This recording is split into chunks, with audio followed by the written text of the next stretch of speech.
is Zane, and I love video games. For as long as I can remember, I've always wanted to make video games. Something about being able to create my own worlds and have people play them has always been so appealing to me. But I haven't really ever made them. So I decided that I'd finally make the damn game I've always wanted to make. Now, that's not exactly an easy thing to do, and I'm a huge procrastinator. So I decided to make this devlog of all my progress so that it can give me motivation to actually finish this project. So let's begin with chapter 1. So here's the rough idea for the lore to begin with. In a world of swords and magic, there lies a great empire that spans across almost an entire continent. They are oppressive and only accepting of humans, which, as you may have guessed, is not the only type of intelligent life in this world. Goblins, dragons, elves, dwarves, and many more existed within this wonderful world.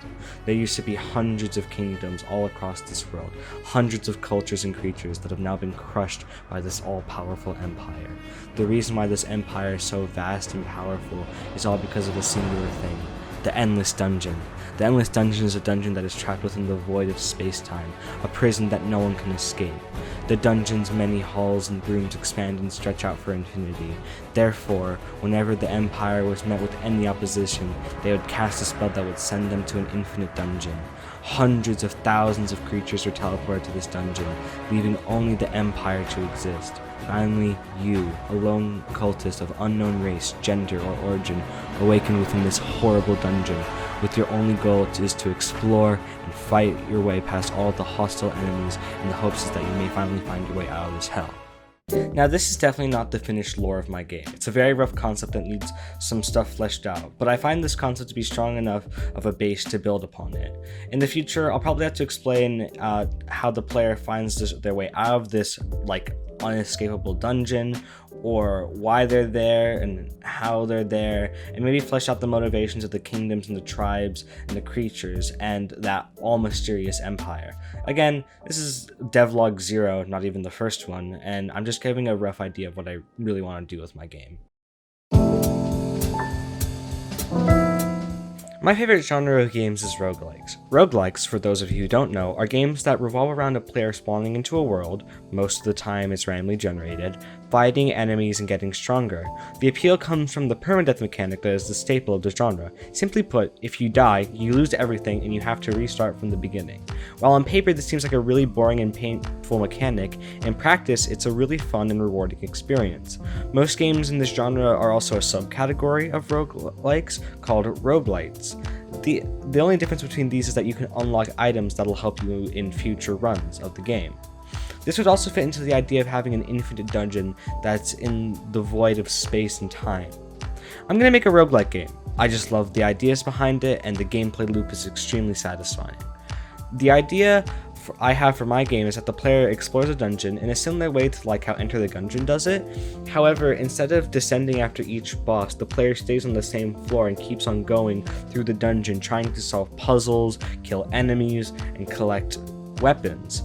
When the player dies, they will lose everything and the dungeon will be randomly generated again, so that on the next run, the only thing they really would have is their knowledge of the game beforehand and how the enemies work, etc. My game is going to be a third-person shooter, with the camera behind my character, aside from some cutscenes where I'll change the camera to give more of a focus on the subject. As stated before, my game is going to be having a kind of fantasy setting, and therefore the player's weapons will actually be spells. Now, there are 3 different types of spells that I'm going to have in my game: damage spells, support spells, and synergy spells. Now, the first 2 are fairly straightforward. One does damage, and the other one buffs or heals the player. Damage spells will be various things like fireballs, an ice bow, a poison missile, etc. Now, the synergy spells are an interesting mechanic that I really want to do. They're basically spells that have the chance to do a lot of damage, but they don't do it on their own, and instead you have to use 2 spells in quick succession. You do 2 quick spells in succession to basically do a lot of damage or give an interesting effect. For example, there could be one spell that just throws water, just throws a bunch of water at an enemy. Now, the enemy is going to be covered in water, and they probably might have gotten a little bit of damage from being sprayed by it, but other than that, they're pretty much fine. Now, the player, what they can do after that is they can then use an Ice Mist spell, which is another synergy spell, and if they use this cool, like, Ice Mist on them, that enemy will freeze, and it'll do a lot of good damage to them. There's more mechanics in my head and things that need to be fleshed out more, but those will be in greater detail in, like, later devlogs. So the programs I'm going to be using to make my game are the following: Blender, Unity, Photoshop, and Audacity. Unity and Photoshop I already have some slight experience with, so it'll be easier for me to use those since I already have a basic understanding of how they work. However, with Blender and 3D modeling in general, it's something I've yet to do, so using guides are going to be my number one friend here.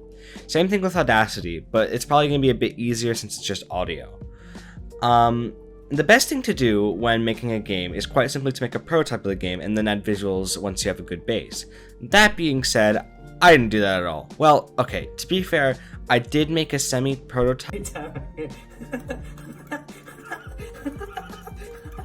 with movement, but it has some issues and does not play nicely with the Unity VFX graph, which I'm going to be using to make spell effects. So I have to remake it. Oh, and I also already commissioned the player character model sheet, so the first thing I'm going to be doing is modeling the player model while also making basic movements for my game.